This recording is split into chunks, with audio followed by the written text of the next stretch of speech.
بسم اللہ الرحمن الرحیم۔ السلام علیکم۔ سوال: عشاء کی 17 رکعتیں ہیں اور عشاء کی نماز مختصر سے مختصر کتنی پڑھ سکتے ہیں؟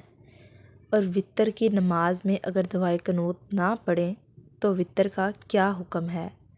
کیا وتر کی نماز ہو جائے گی یا نہیں؟ جواب: عشاء کی نماز کی کل رکعتیں 17 ہیں۔ پہلے 4 سنت غیر مؤکدہ ہیں، پھر 4 فرض ہیں، پھر 2 سنت مؤکدہ، پھر 2 نفل ہیں، پھر 3 وتر، پھر 2 نفل ہیں۔ اس طرح عشاء کی کل رکعتیں 17 بنتی ہیں۔ اب ان میں سے پہلے 4 سنت غیر مؤکدہ ہیں اور سنت غیر مؤکدہ کو پڑھنا بہتر زیادہ ثواب ہے۔ اگر آپ پڑھنا چاہتے ہیں تو پڑھ لیں، آپ کو ثواب ملے گا، لیکن اگر آپ نہیں پڑھنا چاہتے تو چھوڑنے پر کوئی گناہ نہیں ہوگا۔ پھر 4 فرض ہیں اور فرضوں کو ادا کرنا لازمی ہے۔ اگر کوئی فرض ادا نہیں کرتا تو بہت سخت گناہ ہے۔ اس کے بعد 2 سنتیں مؤکدہ ہیں اور سنت مؤکدہ کو بلا وجہ چھوڑنا گناہ ہے۔ اگر کوئی عذر وغیرہ ہے تو پھر چھوڑ سکتے ہیں۔ اس کے بعد 2 نفل ہیں۔ 2 نفل خالق کائنات اللہ تعالیٰ کو راضی کرنے کے لیے ہوتے ہیں۔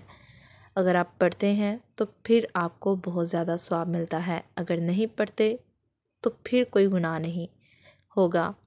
پھر اس کے بعد 3 وتر ہیں اور وتروں کو ادا کرنا لازم ہے، کیونکہ وتر بھی واجب ہیں اور واجب فرض کے برابر ہوتا ہے۔